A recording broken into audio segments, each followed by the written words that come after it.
Comedy দেহ দেখাইয়া টাকা রুজি করে সে একটা কনসার্টে আসলে তার জন্য হয় 10 লক্ষ টাকা। তো খুব মনোযোগ দিবেন, এরা হচ্ছে বাংলাদেশের স্টার, যারা মানুষদেরকে যৌনতার দিকে, সেক্সের দিকে এবং নিকৃষ্ট কাজের দিকে ডাকে, তারা হচ্ছে স্টার। শয়তানে হাসে খেয়ে আমি কাজ বাধাই দিছি যা। হ্যাঁ, এটা আমাদের বাংলাদেশ। ক্রিকেট খেলায় ছক্কা মেরে 100 পূরণ করলে তাকে দেওয়া হয় একটা আলিশান ফ্ল্যাট, বড় ফ্ল্যাট। অথচ আমার দেশের একজন কোরআনের হাফেজ 4 বছর ধরে কোরআন শরীফ মুখস্থ করছে, তার একটা সনদই বাংলাদেশে নাই। আপনি বুঝতে পারছেন যে মানব সভ্যতা আর বিবেক কুকুরে কিভাবে বিবেকের মধ্যে পেশাব করেছে? হ্যাঁ, কুত্তা এর বিবেকের ভিতরে কিভাবে পেশাব করছে আপনি একটু লক্ষ্য করেন। আজ পর্যন্ত কোন খেলা দেখাইয়া, খেলা দিয়ে আমাদের যুব শ্রেণীরে আজ পর্যন্ত কোনদিন আমানতদারিতা, ন্যায় নীতিবান হওয়া এবং কোনদিন বাবা মার খেদমতের প্রতি উদ্বুদ্ধ করা, নেশা থেকে দূরে রাখার কোন শিক্ষা আজ পর্যন্ত দেওয়া হয়েছে? পাবেন না। তার পিছনে আমার দেশ কোটি কোটি হাজার হাজার ডলার নষ্ট করতেছে, অথচ যাখানে মানুষ করে কোরআনের হাফেজ হবে, আলেম হবে, তাদের পিছনে অর্থ ব্যয় করার কোনো নাম নিশানা নাই। এখানে ব্যয় করলে তারা মনে করে জঙ্গি তৈরি হবে। শতান টাকা এই দেশ শতানে ভরে গেছে। ইসলামের সত্য বাণী নিয়ে আমাদের পথ চলা। Hasan SD media. পৃথিবীতে বহু মনীষী আসছে, সাহিত্যিক, কবি, দার্শনিক, পৃথিবীতে অনেক আসছে। আল্লাহ যুগে যুগে নবী আলাইহিস সালামকে পাঠিয়েছেন। নবীরা আসছেন, আউলিয়া ইকরাম আসছেন, উলামা ইকরাম আসছেন। এখন আমরা মুসলিম, আমরা কার আদর্শ গ্রহণ করব? কার পথকে আমাদের পথ হিসেবে মেনে নেব?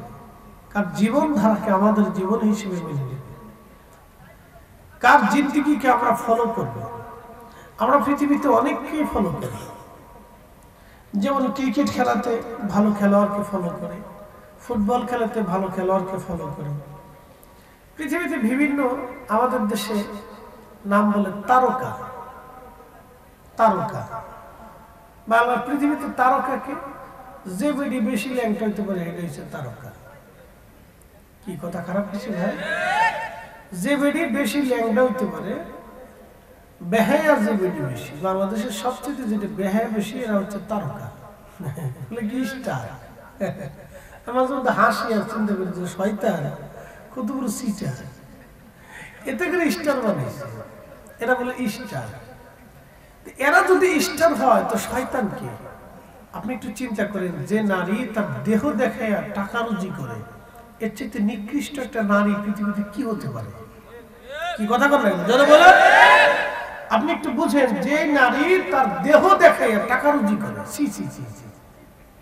এটা তো একবারে নিকৃষ্ট পোষা। কুত্তাও মাঝে মধ্যে চিন্তা করে তোরা মানুষ হইছ কে? কুকুরও চিন্তা করে তোরা কেন মানুষ হইছ?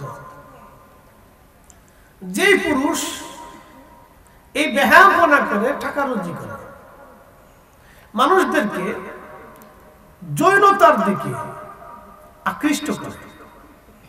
আমাদের দেশের যত সিনেমা, নাটক, ফাটক, চিত্র জগৎ যা কিছু দেখেন, এগুলি সব আমাদের যুবকদেরকে এই মনে করেন যে জেনা, তারপরে যৌনতা, এরপরে কুরুচিপূর্ণ কাজ, ফায়সা কাজ, অশ্লীল কাজ, নিকৃষ্ট কাজ, এগুলির দিকে আমাদের যুবক যুবতীদেরকে, মুসলমান মানুষদেরকে ধাবিত করে। এই নাটক ছাড়া পৃথিবীতে আর কোথাও আমি আমাদের বাংলাদেশ দেখেন, ভারত দেখেন, হলিউড, বলিউড, ঢালিউড, সালিউড, কালিউড, পালিউড যা আছে সারা দুনিয়াতে, এগুলি ছাড়া তার কিছু নাই। আছে কিছু ভাই? আমি ভালো কিছু খুঁজে পাই না। এগুলি যৌনতা, কার বউ ফলাইলো, কার মেয়ে ফলাইছে, কার মেয়ে কার সাথে প্রেম করলো, এই ফুরা কি করলো, এটা এই সমস্ত মানে আজারিয়া বাজারে হাবি জাবি ফাহিশা, যে এগুলি আমি মুখে আপনাদের সামনে প্রকাশ করার মতো এগুলো ভাষা না, এটা ওয়াজের মজলিসে বলা যায় না। এরা হয়েছে আমাদের দেশে স্টার। আর যারা মসজিদের ইমাম, সারা জীবন মানুষদেরকে আল্লাহর পথে ডাকে, নেক কাজের দিকে ডাকে, ভালো কাজের দিকে ডাকে, বাবা মার খেদমতের দিকে ডাকে, ন্যায় ইনসাফের দিকে ডাকে, মানুষদেরকে আমানতের দিকে ডাকে, মানুষদেরকে এতিমের হকের দিকে ডাকে, গরিবের হকের দিকে ডাকে, তাদের বেতন হইছে ৫,০০০। আর যে বেটা রেডি দেহ দেখাইয়া টাকা রুজি করে সে একটা কনসার্টে আসলে তার জন্য হয় ১০ লক্ষ টাকা। হ্যাঁ, এটা আমাদের বাংলাদেশ। ক্রিকেট খেলায় ছক্কা মেরে ১০০ পূরণ করলে তাকে দেওয়া হয় একটা আলিশান ফ্ল্যাট, বড় ফ্ল্যাট। অথচ আমার দেশের একজন কোরআনের হাফেজ ৪ বছর ধরে কোরআন শরীফ মুখস্থ করছে, তার একটা সনদই বাংলাদেশে নাই। আপনি বুঝতে পারছেন যে মানব সভ্যতা আর বিবেক কুকুরে কিভাবে বিবেকের মধ্যে পেশাব করেছে। হ্যাঁ, কুত্তা এর বিবেকের ভিতরে কিভাবে পেশাব করছে আপনি একটু লক্ষ্য করেন। আজ পর্যন্ত কোন খেলা দেখাইয়া, খেলা দিয়ে আমাদের যুব শ্রেণীরে আজ পর্যন্ত কোনদিন আমানতদারিতা, ন্যায় নীতিবান হওয়া এবং কোনদিন বাবা মার খেদমতের প্রতি উদ্বুদ্ধ করা, নেশা থেকে দূরে রাখার কোন শিক্ষা আজ পর্যন্ত দেওয়া হয়েছে? পাবেন না। তার পিছনে আমার দেশ কোটি কোটি হাজার হাজার ডলার নষ্ট করতেছে, অথচ যাখানে মানুষ করে কোরআনের হাফেজ হবে, আলেম হবে, তাদের পিছনে অর্থ ব্যয় করার কোনো নাম নিশানা নাই। এখানে ব্যয় করলে তারা মনে করে জঙ্গি তৈরি হবে। শতান টাকা এই দেশ শতানে ভরে গেছে। আবার এখানে কিছু নাস্তিক বেহায়া শতান আছে, তারা বলে যে তুমি ওয়াজ দিয়ে কি তৈরি, কি কথা কর না কেন? যারা বলবে যে ওয়াজ দিয়ে কি হবে, বুঝবো না আল্লাহর দুশমন। কার দুশমন? একসাথে বলুন, কার দুশমন? আল্লাহর দুশমন। আল্লাহর দুশমন, এতে কোনো সন্দেহ নেই। আল্লাহ রাসূল বলেছেন দ্বীনুন নসিহা, দ্বীন নসিহতের উপর টিকে থাকে। আপনি যদি দেখেন হিন্দুদের কীর্তন হয় না, কীর্তন গেছেন জীবনে কোনদিন? আপনারা যাওয়ার কথা না, যারা যায় তারা দাঁড়ায় মতে জানি। কি কথা খারাপ হয়েছে ভাই? যারা যায় তারা দাঁড়ায় মতে। এই পার্টি বাংলাদেশে আছে। বলে হুজুর কেমন? সিলেটে একটা কনসার্ট দিয়ে দেখেন যে কত নারী ঘর থেকে বের হয়ে কনসার্ট দেখতে যায়। এটি দাঁড়ায় মতে জানি, এটি দাঁড়ায় পেশাব করা পার্টি। তো মনোযোগ দেন, কথা হবে সাচ্চা কাঁচা একবারে টাটকা। রাত যত বেশি হোক, ঠান্ডা যত বেশি পড়ুক, কথা টাটকা হবে ইনশাআল্লাহ, চিন্তার কোনো কারণ নেই।